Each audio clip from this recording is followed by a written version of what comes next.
وأوحي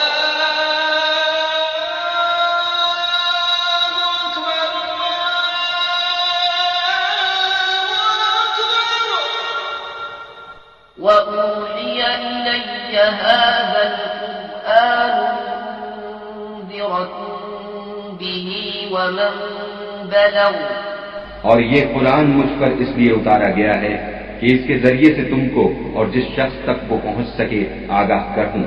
دینی بھائیوں اور بہنوں، السلام علیکم ورحمۃ اللہ وبرکاتہ۔ احیا ملٹی میڈیا آپ کا استقبال کرتے ہوئے خوش آمدید کہتا ہے۔ ہمارے قرآن و سنت پر مبنی دینی نشریات اور مشہور علماء کرام کے دروس نیز آپ کی علمی پیاس بجھانے اور اسلامی کتب تک رسائی کے لیے آپ ہمارا پتہ نوٹ فرما لیجیے: www.ahya.org۔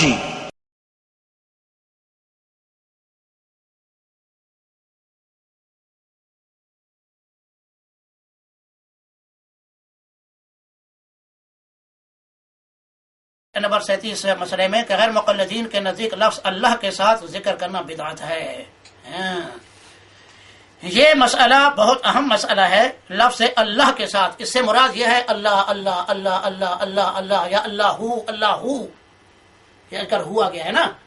یہ ہمارے ہاں بھی کافی لوگ ہیں جو اللہ اللہ، واقعی اللہ اللہ کا کوئی ذکر نہیں ہے، خالی اللہ کوئی ذکر نہیں ہے۔ کیوں؟ اس وجہ سے ذکر کا جو اصل مقصد ہے اللہ تبارک و تعالیٰ کی تحمید، اللہ تبارک و تعالیٰ کی ثنا، اللہ تبارک و تعالیٰ کی تعریف، جس کلمے سے نہ ہو وہ ذکر نہیں کہلائے گا۔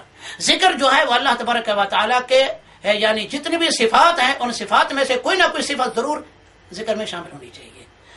اس لیے قرآن نے کہا الحمدللہ رب العالمین الرحمن الرحیم مالک یوم الدین۔ اللہ تبارک و تعالیٰ نے تو نبی کریم صلی اللہ علیہ وسلم نے بھی افضل ذکر کس کو کہا؟ لا الہ الا اللہ۔ آپ نے صرف لفظ اللہ کو نہیں کہا، الا اللہ یعنی لا الہ الا اللہ پورے کو آپ نے افضل ذکر کہا۔ تو اس وجہ سے یہ اللہ کا جو ذکر ہے یا خالی اللہ اللہ کا جو ذکر ہے یہ قطعی طور پر ذکر نہیں ہے۔ ائمہ سلف صالحین نے لکھا ہے اس کے اوپر، شیخ الاسلام ابن تیمیہ رحمۃ اللہ علیہ دوسرے نے جب سے یہ صوفیہ آئے ہیں، اب یہ صوفیہ جو ہیں وہ کہتے ہیں اللہ اللہ اللہ۔ شیخ الاسلام تیمیہ رحمۃ اللہ علیہ کہتے ہیں اس کا معنی کیا؟ اللہ وہی ہے، اللہ وہی ہے، اللہ وہی ہے، یہ کوئی ذکر نہیں ہے۔ پہلی بات تو یہ اللہ وہی ہے۔ شیخ الاسلام تیمیہ رحمۃ اللہ علیہ فرماتے ہیں کہ یہ جو کہتا ہے یہ کا ضمیر کدھر لوٹاتا ہے؟ مشرک ہے نا، وہ بدعتی ہے۔ اب چونکہ وہ بدعتی ہے، جب کا ضمیر کہہ رہا ہے، ظاہر ہے کہ وہ ہو سکتا ہے عبد القادر جیلانی کو کہہ رہا ہو سکتا ہے کہ علی حجویری لاہور والے کو کہہ رہا ہو کہ وہی اللہ ہے، وہی اللہ ہے، وہی اللہ اللہ کا معنی وہی اللہ ہے، وہی اللہ بھائی وہی کیسے؟ تیری مراد کیا ہے؟ تو اس وجہ سے چونکہ شبہ ہے اس میں ایک مشرک بدعتی آدمی نہیں معلوم کہ ضمیر کس طرف لوٹا رہا ہے۔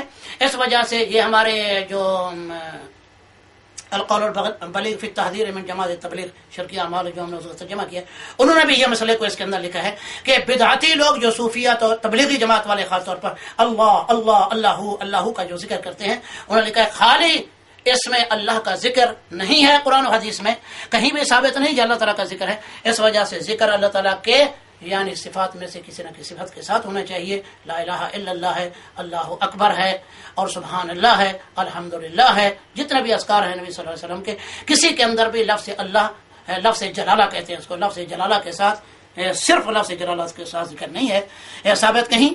اگر اس مقلد کو کوئی دلیل ایسی مل جائے کہ نبی صلی اللہ علیہ وسلم سے اور صحابہ سے تو ہم پھر اس کو مان لیں گے، کیونکہ ہم تو حدیث کے دل دادا ہیں۔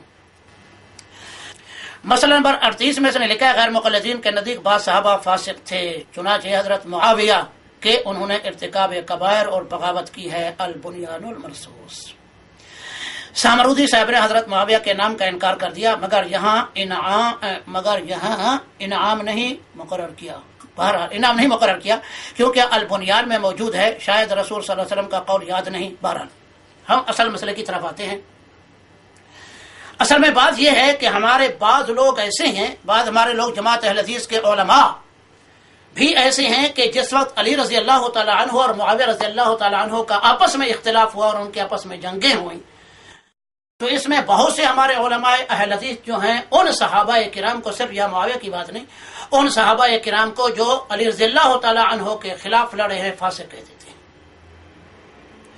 اور کیوں کہتے ہیں کہ علی رضی اللہ تعالی عنہ چونکہ خلیفہ منتخب تھے، اہل مدینہ کے پاس خلیفے کے منتخب کرنے کی اتھارٹی تھی، اہل مدینہ کو خلیفہ منتخب کرنے کی اتھارٹی تھی، کسی اور علاقے کو نہیں. تو اس وجہ سے چونکہ اہل مدینہ نے علی رضی اللہ تعالیٰ عنہ کو خلیفہ منتخب کر لیا، تو ظاہر ہے کہ جو آدمی خلیفہ مسلمین کے خلاف بغاوت کرے ظاہر ہے کہ وہ فاسق سمجھا جائے گا، اس میں تو کوئی شک نہیں. خلیفۃ المسلمین کے خلاف بغاوت کرنے والا باغی جو ہے اسے فاسق واقعی کا کہا گیا. لیکن یہاں مسئلہ اس بات پہ ٹھہرتا ہے کیا علی رضی اللہ تعالیٰ عنہ واقعی ایسے ہی خلیفہ تھے کہ ان کی مخالفت کرنے والے کو باغی سمجھا جائے اور اسے فسق و فجور کی طرف اس کی نسبت کی جائے؟ کلا، ہرگز نہیں. اس پر علماء اسلام نے لکھا ہے، ہمارے شیخ الاسلام ابن تیمیہ نے نور اللہ مرقدہ، کہ اللہ تبارک و تعالیٰ ان کی تمام لغزشوں کو معاف فرمائے اور اللہ تعالیٰ ان کو جنت میں جگہ دے اعلیٰ مقام پر. شیخ الاسلام ابن تیمیہ رحمۃ اللہ علیہ نے، اور اس کے علاوہ شاہ ولی اللہ رحمۃ اللہ علیہ نے بھی لکھا ہے.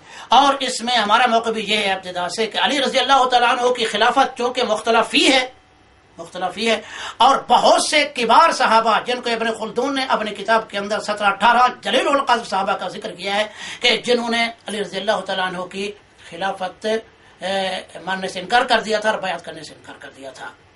تو اس وجہ سے صحابہ کرام میں چونکہ اختلاف ہو گیا تھا، دو حصوں میں صحابہ کرام بٹ گئے تھے. اس وجہ سے نہ ہم معاویہ کو خلیفہ اس زمانے کے اندر سمجھتے ہیں اور نہ علی کو. یہ زمانہ فتنے کا ہے، دونوں یہ 6 سال کا جو عرصہ ہے علی رضی اللہ تعالیٰ عنہ معاویہ کے آپس میں جنگ کا، جھگڑے کا، اس کو ہم فتنہ کا زمانہ سمجھتے ہیں. اس میں بہت سے سلف صالحین کی بھی یہی رائے ہے.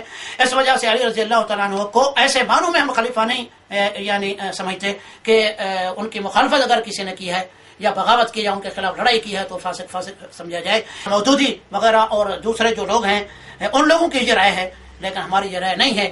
اس وجہ سے ہم یہی کہتے ہیں کہ جن صحابہ نے بھی یہ کیا ہے، قرآن مجید کی آیت ہے، اللہ تبارک و تعالیٰ نے فرمایا اس کے اندر یا ایھا الذین آمنوا، اللہ تبارک و تعالیٰ نے فرمایا کہ جس وقت یا ایھا الذین آمنوا ان جاءکم فاسق بنبأ فتبینوا ان تصیبوا قوما بجہالة فتصبحوا علی ما فعلتم نادمین واعلموا ان فیکم رسول اللہ لو یطیعکم فی کثیر من الامر لعنتم ولكن الله حبب إليكم الإيمان وزينه في قلوبكم وكره إليكم الكفر والفسوق والعصيان أولئك هم الراشدون فضلا من الله ونعمة والله عليم حكيم. وإن طائفتان من المؤمنين اقتتلوا، یہاں سے شروع ہے سورۃ الحجرات.